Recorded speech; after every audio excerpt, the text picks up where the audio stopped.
afternoon and welcome to today's edition of JCT's Fascinating Hobbies. Now today we're going to be looking at this Panasonic VHS movie camera. It's also known as the VW-SH-M7, but more commonly known as the M7. Now I came across this on eBay. It was actually part of another it was actually part of a bundle, and I got this and also my Nordmend V500 Spectravision VCR, which is basically a rebadged JVC HR7700, also known as Ferguson 3V23, Akai something or other, a Saber or Saba, SABA, something else. Basically a JVC video recorder that was badged by a large number of people, most noticeably Thorny MI for their sort of various ranges. We're taking a bit of a break from the Video 2000 machines that I have been repairing, as I don't seem to really be getting anywhere with them, and it would appear, looking into the faults, that I need to get a oscilloscope and start measuring waveforms on particular parts of the circuit. So what I thought we'd do instead today was to actually take a look at something a little bit different, part of my collection, and something which I do hope actually works. I'll just put these tapes behind here so this stays up like so.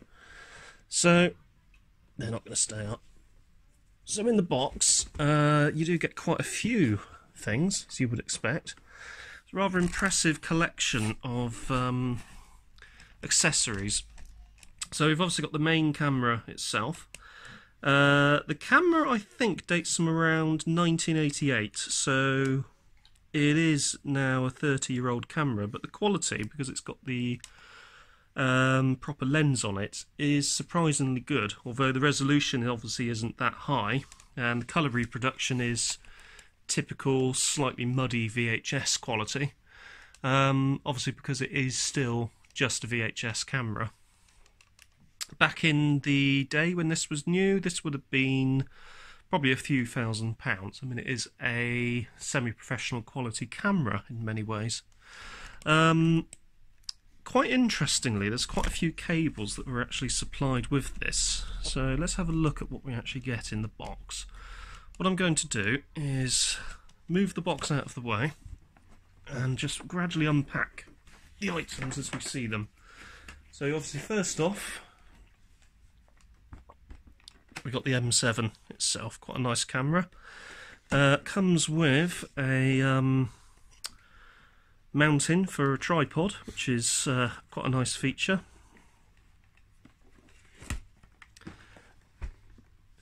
We have the power adapter. The power adapter also serves as a video out and RF adapter as well, which is quite handy.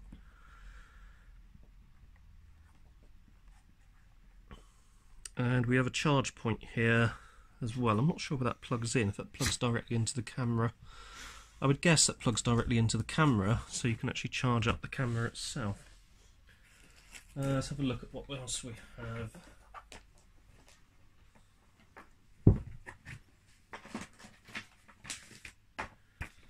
We have the operating instructions, and this might actually give us an exact date of manufacture, or at least date of when this manual was published. I'm hazarding a guess, November 87. As I say, that is a wild guess.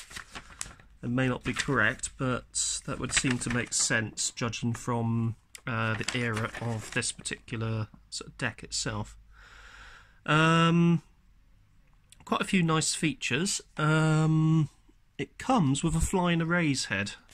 Now what that means is you've got the standard 4 video heads, which, because the drum is smaller on VHS camcorders and VHS-C camcorders, you tend to have more heads to make up for the lack of scanning capability afforded by the less lesser diameter of the head drum, so you obviously put more heads in, you can scan the same amount of data.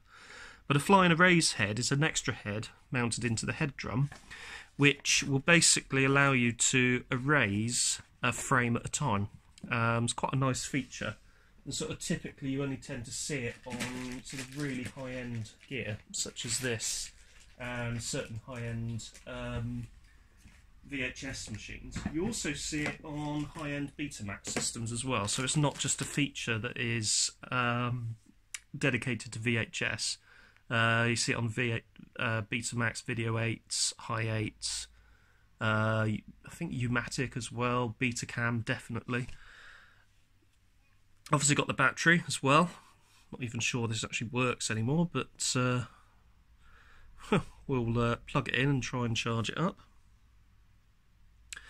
And we have this, which I've never actually used before, but we'll have to give that a go at some point.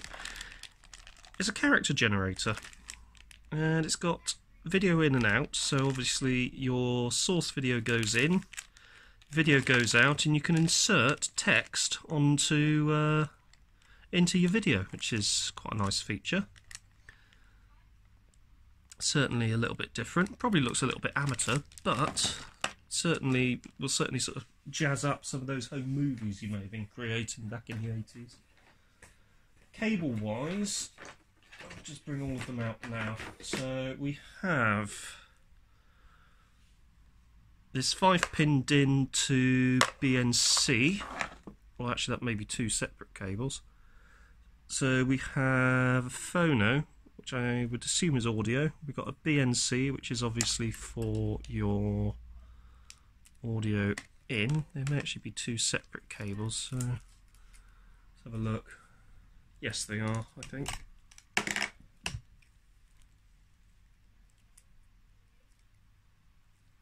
Oh no, they're not. It's actually all one cable. Oh yeah, it's actually marked on the cable itself. So we've got audio, which is this DIN, and video, which is this. Now, I'm assuming that it's a DIN socket like that, probably to work with certain Panasonic decks. I know JVC also use a DIN interface for audio in and audio out. It's one of the sort of peculiarities. They don't sort of use standard RCA. Obviously we've got the standard BNC connectors. All of these can actually be transferred or converted into a more modern SCART interface, but a lot of the machines that were out at this time were using a combination of BNC, phono and that DIN socket. Also got this adapter here, audio out, video out. I'm not sure where that plugs into. We'll have to have a look at that. That may go into the camera itself, it may go elsewhere. And we have a what looks like, oh, interesting, that is the charge point, so I don't know if that is for the battery. Like so, that would make sense. So that charges the battery literally by clipping onto it and plugging into this adapter. So that's quite interesting. Didn't realise that would do that. And there is actually nothing else in this box apart from obviously this, do not eat. That's the silica gel. It's always useful to keep around electrical items as it absorbs moisture, and a pair of keys for the box itself, so you can obviously lock it to prevent theft. Not that it will prevent theft, but it's a deterrent. Okay, let's take this, unravel it from this mass of cables using the traditional shake method, which sometimes works. Not always, but it's worth a go. Let's move these cables out of the way. And let's get this plugged in and see what we get. So the unit itself should work without the battery, because obviously it is designed to work in stationary setting, sat on a tripod. obviously. And obviously with the battery, it then allows you to go out and about with it. Not sure on battery life. I'm not sure what the battery life was new, but if you had enough batteries, you could actually get up to 4 hours per cassette with an E240 cassette. So it is in many ways actually more flexible than the smaller VHS compact system, VHS-C. VHS-C cassettes were typically 45 minutes. Some VHS-C machines did support long play, but that would reduce the quality, but it would increase the recording time to approximately 90 minutes. However, you do compromise on quality to a certain degree. So, we have on the back of this unit an adapter, and the adapter looks to be where we would actually plug either this, which gives us our audio and video out, or turn off the edit functions, we don't need to edit, this, which is obviously the power adapter itself. You've also got a slot here for the battery, and on the other side the tape door where we will be placing the tape. So you've also got this on the top here, so we've either got VTR play, which exposes all of these, so you can actually use this as a video recorder. Yes, you can, so it's got a record button. So you could use this as a standard video recorder, albeit without any of the fancy timing functions you get on a standard deck. Useful if you want to play back footage immediately without going to a main video recorder. Or into camera mode, so it is basically just a standard camera. So let's press this operate button, see what happens, if anything. Doesn't look like anything has actually happened, so let's charge this on standby. Adapter's plugged in. It's plugged into the camera.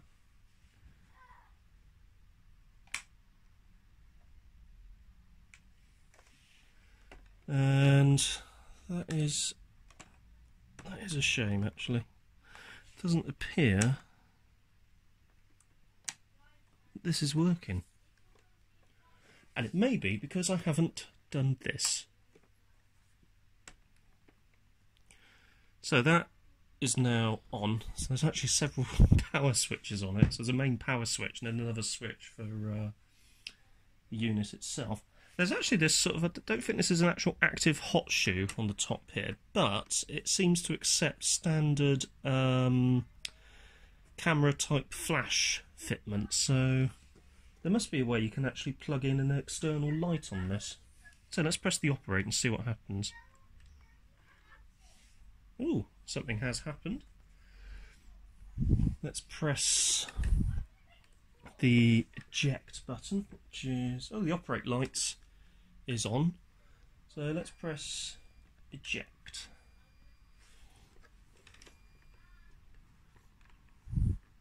Which is here. And it pops open. So if I go in here, you can actually see what I mean about the size of that video head. It is approximately half the size of a standard VHS head, and the mechanisms in these are unbelievably complex. What is quite handy is they are using cogs for a lot of it, so really I think the only item that would typically have to be replaced in the sort of actual tape transport assembly is probably that pinch roller. But again, this will actually depend on how much use the machine has had over the years. And I don't think, judging by the condition of it, this has actually had a huge amount of use. It's probably been bought out occasionally for some sort of basic work, but hasn't actually been subjected to heavy use, which is quite nice. So let's break into this packet of 5 Sony VHS cassettes. So you go, take that out, and then you've got an extra cover to come off inside. I always used to enjoy taking these off when I was younger, because you'd either have the little thing that peeled off like that and left you with 2 perfect little sort of cases, or you have this one, which is literally just a pull it off like that and then tear and hope for the best. And we got this. Actually, this is quite a good cassette.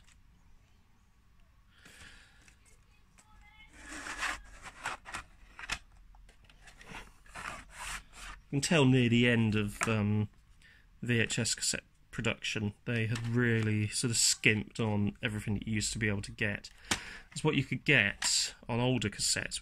You would have obviously the sticky label here, but a lot of them, including, and I'll just go and grab it.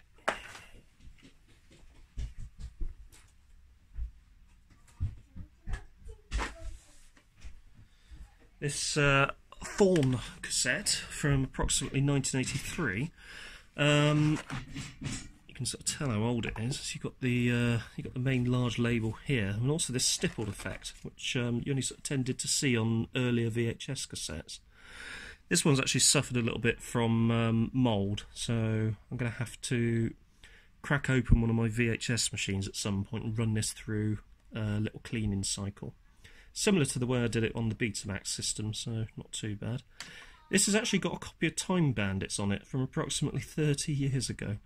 Never wiped over it because, well, it's Time Bandits from 1988.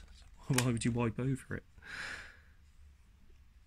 But yeah, back to the stickers. You used to get, obviously, this main sticker here, but you would also get not only this sticker, you'd also get a series of little letters and numbers that you could sort of stick, almost like a complete alphabet.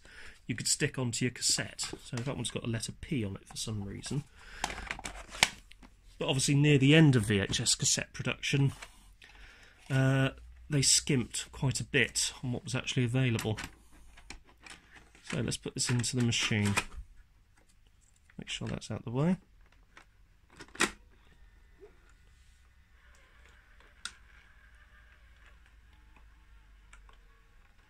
No horrible noises. Seems to have laced up nicely.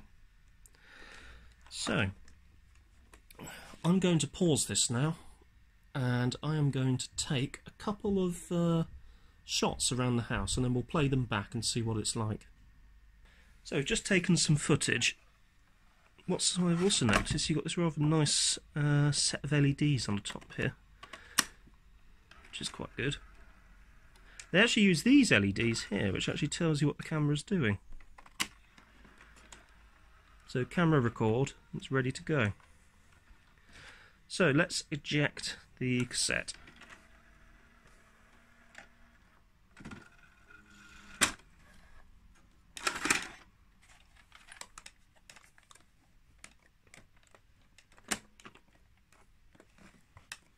We'll turn that off for the moment. Now I'm going to go and set this up on the TV. There we go, so obviously excuse any artifacting.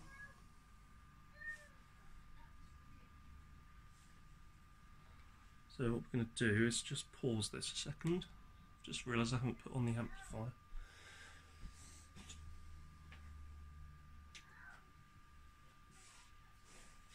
So the video recorder I'm using, it's a much newer unit. It is a Panasonic DMR-EZ49V, and that is a combined VHS and DVD machine with DVD recording capabilities and a built-in Freeview recorder, Freeview box, etc., but also HDMI upscaling, which is quite good, which is why it's appearing reasonably okay on this screen. So let's go into here. If I can find them, there they are. There are some. I thought there was some zoom and telephoto functions. Is it? So there is focus is currently set to auto. Audio quality is very good actually. Manual focus. Like this. As you can tell, the resolution is a bit low because it is VHS, but the quality of the picture, regardless, is very good. Takes us right into Douglas's face, which is nice. There's also what looks like a macro facility as well.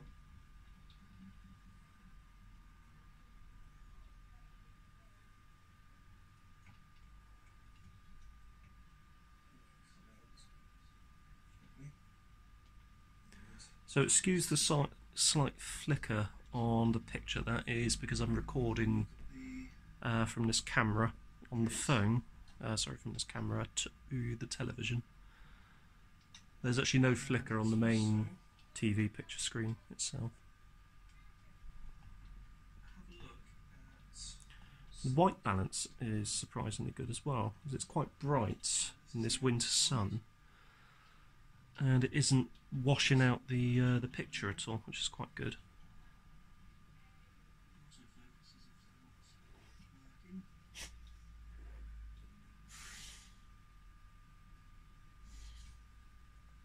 You can also see why these were cut above the standard consumer grade decks that you would have got in the 1980s.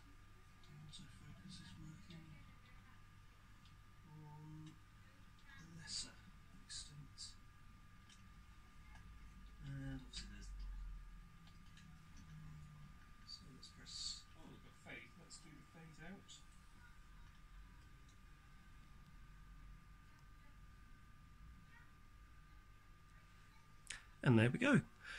So that has been a quick introduction into my M7. I hope to actually use it for a few more bits and pieces. I may actually do a few videos on it. I'd like to thank you all very much for watching. If you have found this video interesting, please hit that like button and also consider subscribing for more upcoming fascinating hobbies. Thanks for watching.